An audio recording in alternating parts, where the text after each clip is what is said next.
El 1 de abril de 1939 termina la guerra civil, en la que han muerto alrededor de 300.000 españoles.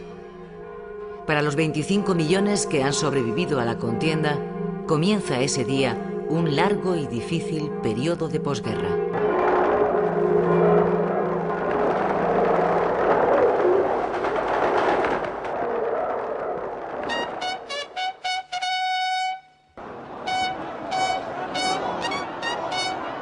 Para celebrar su victoria en una guerra que ha enfrentado a los españoles durante 3 interminables años, el general Francisco Franco, llamado también el Caudillo, preside en Madrid, el 19 de mayo de 1939, un gran desfile militar que dura 5 horas. En él participa una representación de los 2 ejércitos extranjeros que le han ayudado a ganar la guerra. Un batallón de los camisas negras italianos y otro de la Legión Cóndor alemana desfilan ante el vencedor. En ese momento, Franco es el gobernante que concentra el mayor grado de poder de toda nuestra historia. En sus manos está la jefatura del Estado, la presidencia del gobierno, el mando de las Fuerzas Armadas y la jefatura nacional del único partido permitido, la Falange Española tradicionalista. Su poder omnímodo queda bien expresado en una consigna de la época: Franco manda, España obedece.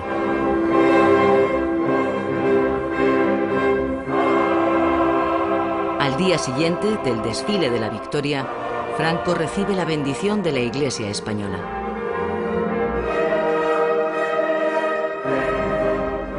Madrid, en la iglesia de Santa Bárbara, tiene lugar un acto religioso hondamente emotivo en que el caudillo hace ofrenda a Dios de su espada victoriosa ante el cardenal primado.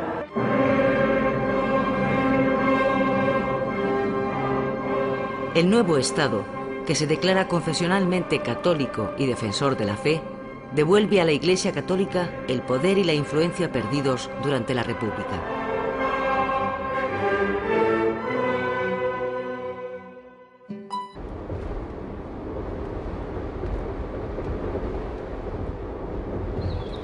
Franco implanta en España un Estado de tipo totalitario.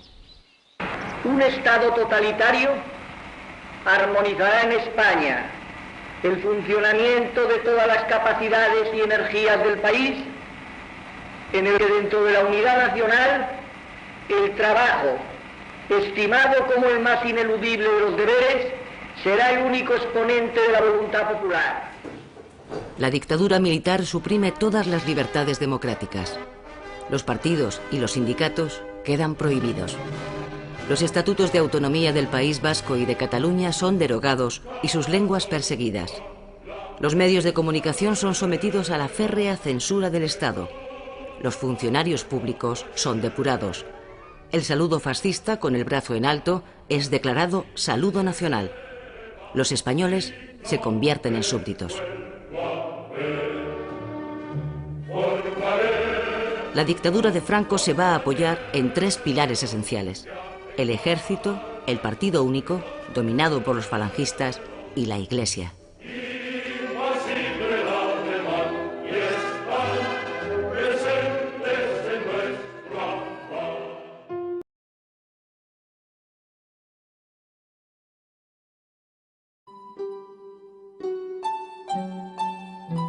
La otra España, la que ha perdido la guerra, participa en otro tipo de desfiles, los de la derrota.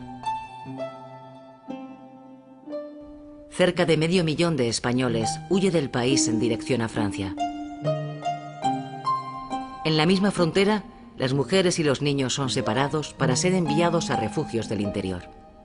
La mayoría de los hombres son recluidos en campos de refugiados, casi campos de concentración, en playas francesas del Mediterráneo. Los más afortunados marcharán a América.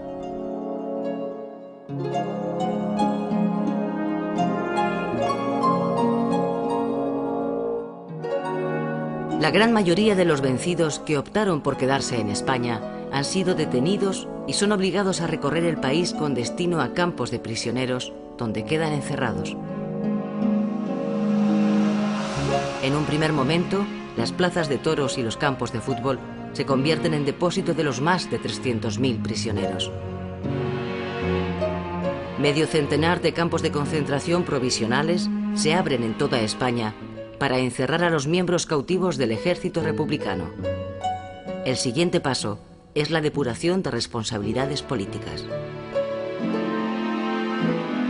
Atención, atención. Los nombres de la siguiente lista preparados para el Consejo de Guerra. Alrededor de 40.000 presos son condenados a muerte y fusilados en los años que siguen al final de la guerra. Fallamos que debemos condenar y condenamos al procesado como autor de un delito de adhesión a la rebelión a la pena de muerte. Otros muchos, como el poeta Miguel Hernández o el dirigente socialista Julián Besteiro, mueren en la cárcel, víctimas de la desnutrición, el frío y la miseria.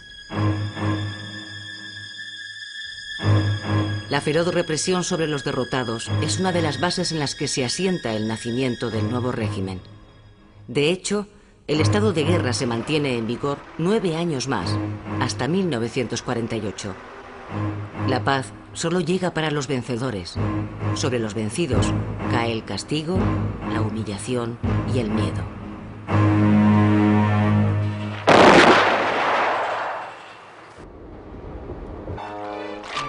Sin embargo, en el interior de España se mantiene viva otra clase de resistencia, la de los maquis. Son unos 7.000 hombres que al terminar la guerra se habían refugiado en los montes de todo el país. Desde allí, sostienen durante toda la década de los 40 una silenciosa lucha de guerrillas contra el régimen. Muchos de ellos caerán abatidos por la Guardia Civil.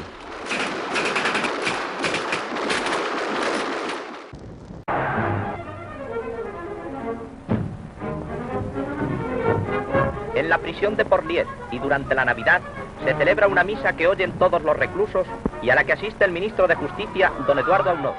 La mala situación internacional del régimen tiene consecuencias internas.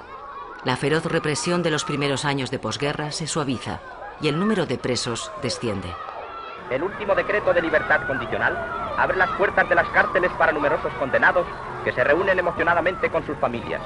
Con este decreto ha quedado resuelto el problema penitenciario y no quedará en las cárceles más población penal que la que habitualmente existía con anterioridad al 18 de julio de 1936.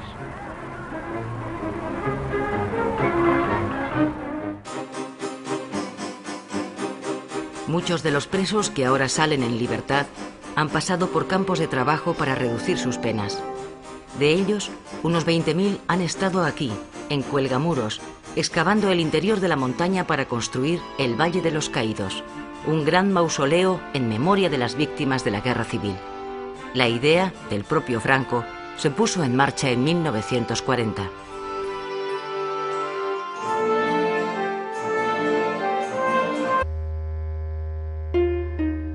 Las penurias y la mala situación de los trabajadores son aprovechadas por el gobierno vasco en el exilio para convocar una huelga en la industria vizcaína el 1 de mayo de 1947.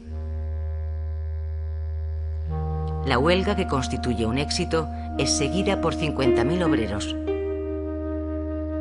El gobierno envía al ejército para reprimir a los huelguistas. 4.000 obreros son detenidos. Este es el punto de partida del movimiento obrero de oposición a Franco. Este mismo año, el aparato de propaganda del régimen recurre al Nodo para mostrar a los españoles la visión que del mundo obrero tiene su sindicato único, la Central Nacional Sindicalista, en la que están encuadrados obligatoriamente todos los trabajadores. Los productores que integran la orquesta a 260 metros de profundidad dan una audición de música española ante más de 700 mineros para deleitarse con este regalo de arte que les hace con feliz iniciativa cultural la Central Nacional Sindicalista.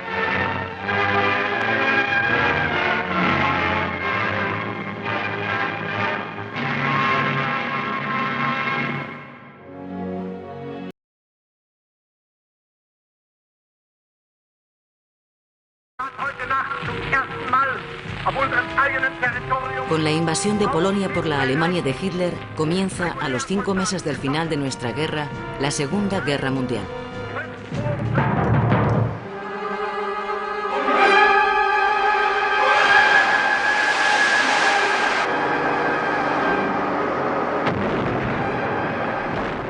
En los campos de batalla del mundo se dirime una lucha a muerte entre 3 concepciones del orden político: el fascismo, el comunismo y la democracia.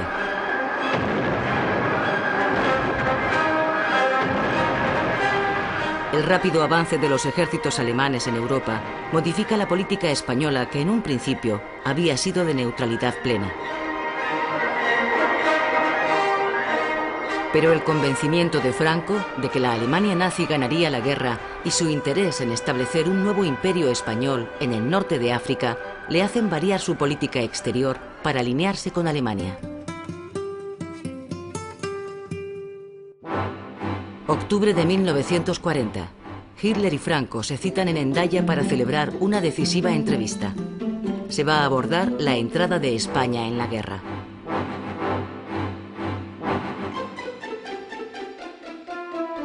Hitler pretende que España entre en la guerra cuanto antes, pero no tiene intención de ofrecer a cambio grandes concesiones. Franco aspira a que se le cedan las posesiones de Francia en el norte de África.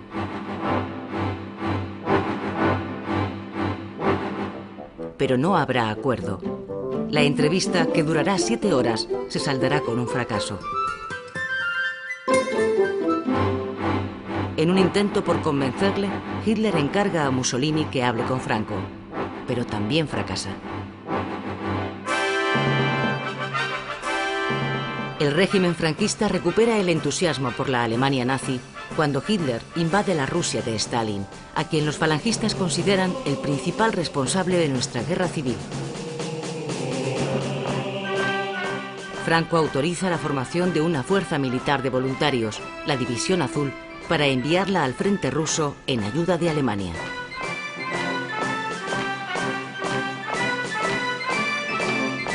España entra de esta forma en la contienda europea sin haber declarado la guerra. Durante 2 años, 47.000 españoles lucharán en el frente ruso, encuadrados en la División Azul.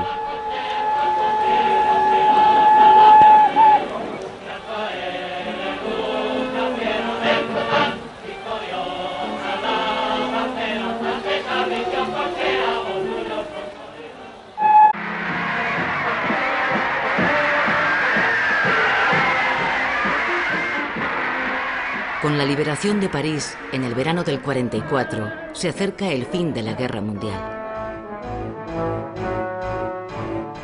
La derrota del fascismo en Europa alienta la esperanza de los republicanos españoles en el exilio. Muchos de ellos han participado en Francia activamente en la resistencia contra el nazismo. El Partido Comunista, que confía en recibir ayuda por parte de los gobiernos aliados, organiza ese mismo otoño una operación para liberar a España de las garras del franquismo. 4.000 guerrilleros entran clandestinamente en el país por el Valle de Arán con ese objetivo, pero la operación se salda con un rotundo fracaso.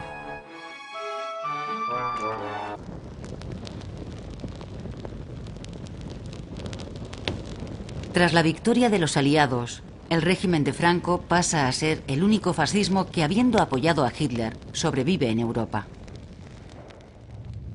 La soledad internacional del franquismo se hace patente en 1946.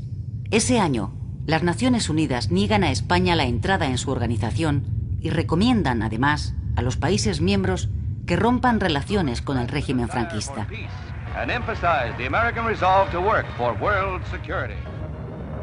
Inmediatamente, los embajadores abandonan uno tras otro Madrid. Francia cierra su frontera con España. El régimen de Franco queda totalmente aislado del exterior.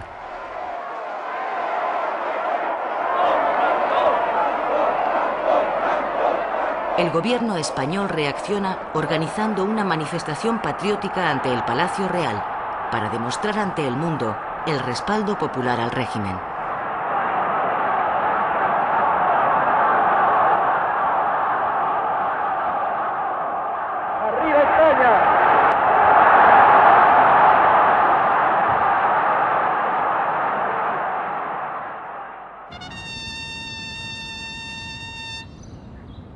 La nueva situación internacional obliga a Franco a modificar su política. Los falangistas pierden protagonismo en el gobierno y los católicos lo ganan.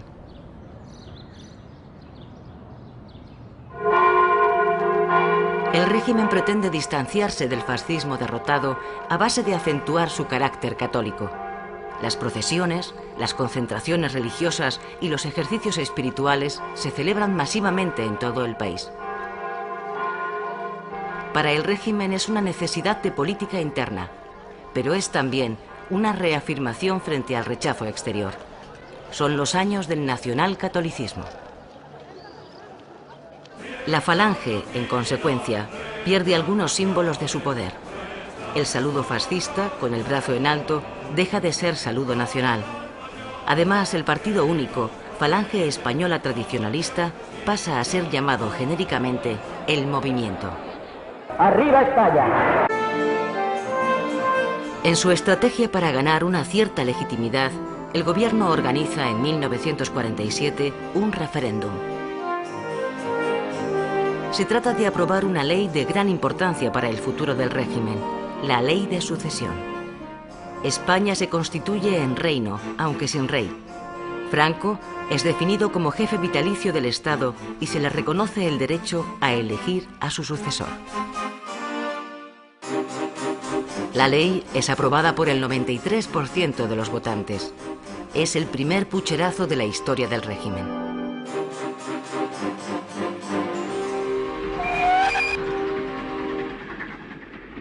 Un año después de aprobada la Ley de Sucesión, el príncipe don Juan Carlos, hijo primogénito de don Juan de Borbón, titular de los derechos dinásticos de la Casa Real, viaja de Estoril a Madrid. El príncipe tiene 10 años. A pesar de las malas relaciones entre Franco y don Juan, ambos han acordado que Juan Carlos venga a estudiar a España.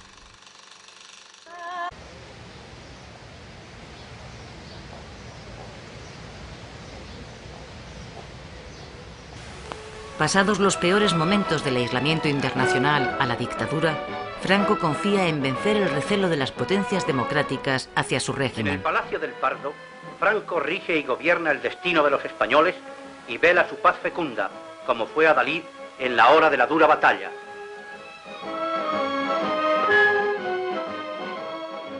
Las buenas noticias para él comienzan a llegar en 1950. Los embajadores que en 1946 habían abandonado el país regresan después de que la ONU suspenda las sanciones contra España. En agosto de 1953 se firma en Roma el Concordato de España con la Santa Sede. El concordato supone el definitivo espaldarazo al régimen por parte del Vaticano.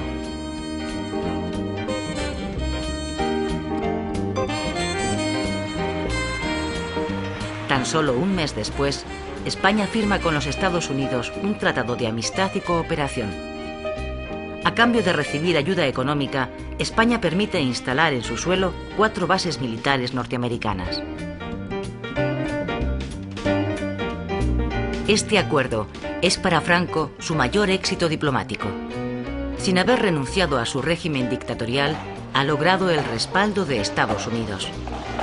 Unos años más tarde, el presidente Eisenhower visitará oficialmente España y sellará así el acuerdo de amistad entre los dos países. El reconocimiento internacional al régimen culmina en 1955 con el ingreso de España en la ONU. La década de los 50 supone para Franco su legitimación definitiva e irreversible en el exterior. Esto le coloca en una posición de clara seguridad frente a la oposición que vive en el exilio.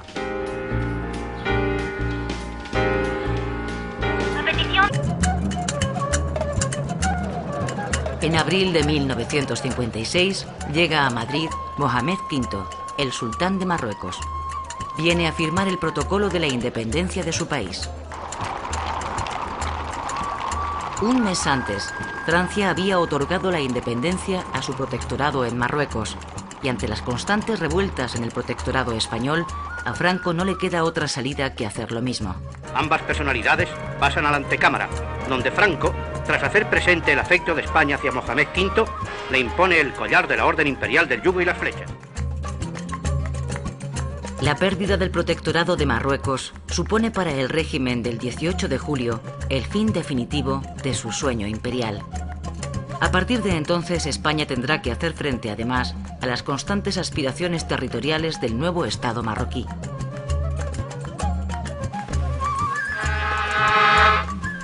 Como consecuencia de la independencia, Franco renuncia a su Guardia Mora, un residuo de las tropas mercenarias marroquíes que lucharon junto a él en la guerra civil.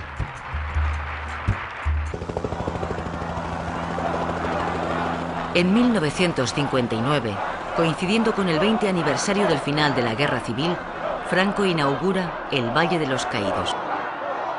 El monumento está muy cerca de El Escorial, la que fue residencia de Felipe II y es panteón de los reyes de España.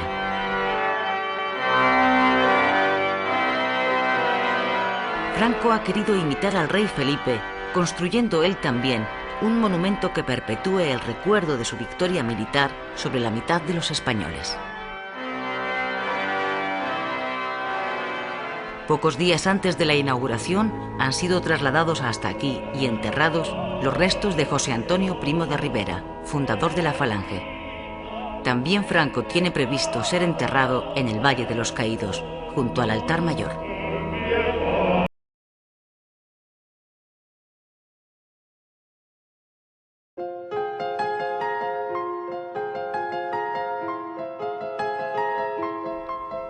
La España del año 39 es un país en ruinas, económica y humanamente destruido, moralmente quebrantado y desgarrado en lo más hondo de su ser. La pobreza, el hambre, las enfermedades y el miedo son la trágica compañía diaria de unos supervivientes que no tienen tiempo ni de llorar a sus muertos. Continuar viviendo, dolorosamente, es la larga y difícil tarea que tienen por delante. Todos están muertos. Muertos los que han muerto. Y muertos los que han quedado vivos. Que viven como si los hubiesen matado.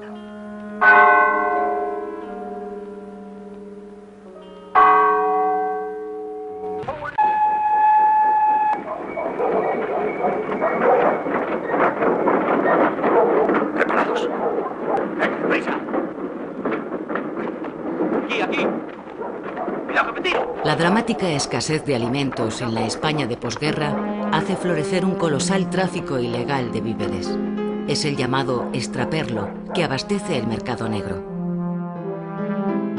Nada más acabar la guerra, el Estado ha implantado el racionamiento para tratar de garantizar la pura supervivencia de la población. Pero los más pudientes acuden al mercado negro para completar esas cantidades mínimas de alimentos que se pueden obtener con la cartilla de racionamiento. La lucha contra el hambre y la miseria es el afán primordial de los españoles de los años 40. La pésima alimentación y las ínfimas condiciones de vida provocarán durante toda la década una gran mortandad a causa del tifus y la tuberculosis.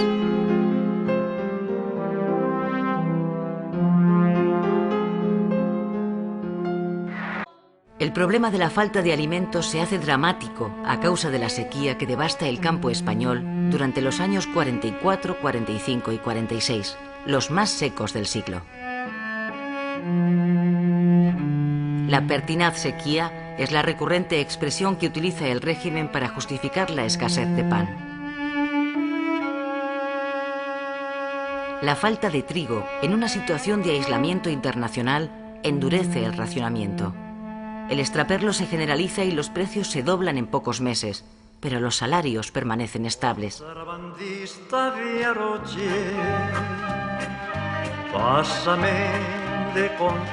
Es tanto el descontento social que el propio régimen organiza en 1948 una manifestación contra el extraperlo al que culpa de la escasez. El sueño económico del franquismo había sido desde el final de la guerra conseguir el autoabastecimiento. Su pretensión era que el país fuera capaz de producir todo lo necesario para la vida y la industria nacional sin necesidad de realizar intercambios con el exterior, es decir, la autarquía. A comienzos de los años 40, el gobierno pone en marcha el Instituto Nacional de Industria, el INI, con el fin de impulsar desde el propio Estado la industrialización de España. La producción de carbón, acero y la energía hidroeléctrica son las consideradas prioritarias para reconstruir el país. Pero el cierre de los mercados internacionales a causa del bloqueo produce la paralización de muchos proyectos industriales, puesto que no es posible importar la maquinaria pesada necesaria ni tampoco las materias primas de las que el país carece, como el petróleo. La escasez de gasolina obliga a los españoles a recurrir al ingenio. Este coche a pedales, llamado el autopedal, no necesita gasolina. Tampoco estos taxis, que funcionan con baterías recargables.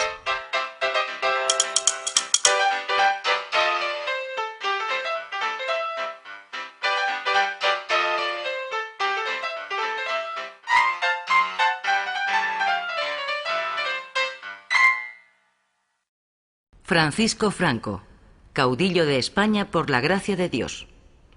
Esta es la leyenda que alrededor de la efigie de Franco lleva la nueva moneda de una peseta que se pone en circulación en 1948. Franco, que empieza a ganar la batalla de su supervivencia en el poder gracias a la Guerra Fría y la consiguiente suavización del aislamiento internacional de España, se decide, tras 12 años en el poder, a poner su cara en las monedas españolas.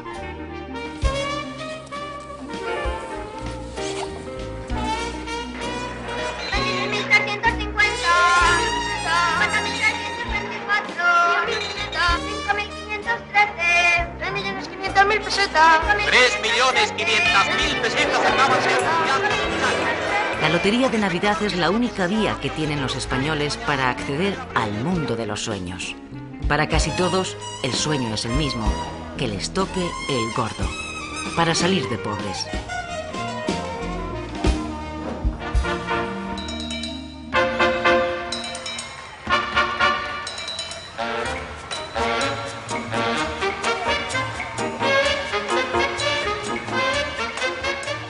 Los años 50 traen a los españoles la esperanza de que acaben, después de tantos años, el hambre y las penurias.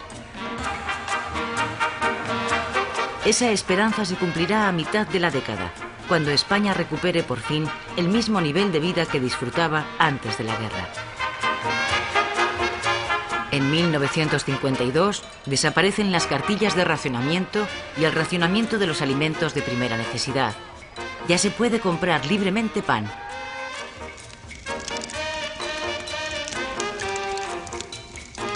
En la década de los 50 se inicia el éxodo del campo a la ciudad de los campesinos. En ese momento, casi la mitad de la población española vive del campo, pero las malas cosechas de los últimos años no dan para comer. Los jóvenes abandonan la tierra.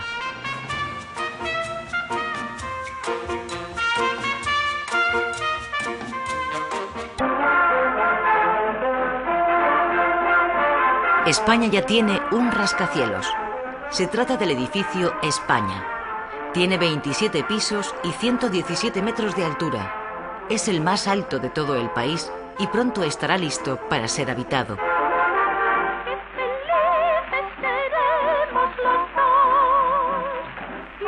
Pero la realidad del país en este aspecto es exactamente la contraria. El déficit de viviendas es elevadísimo. Faltan más de 1 millón de pisos. El problema se agrava con la llegada de campesinos a las ciudades. Encontrar casa es, para los españoles, el problema más acuciante del momento.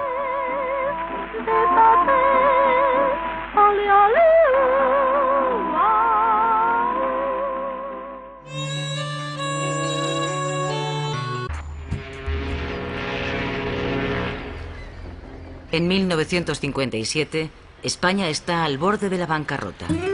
La política económica basada en la autarquía está estrangulando al país. Ya no quedan divisas, ni siquiera para importar las materias primas imprescindibles para la actividad industrial. Franco se ve obligado entonces a cambiar el gobierno para reforzar el área económica. Técnicos católicos, miembros del Opus Dei, se hacen cargo de las carteras económicas. Son los llamados tecnócratas. El agravamiento de la situación obliga a Franco a dar un giro radical a su política económica. En 1959, y muy a su pesar, aprueba un plan de estabilización. A partir de entonces, la economía española se liberaliza. El mercado español se abre al exterior y se autoriza la entrada de inversión extranjera.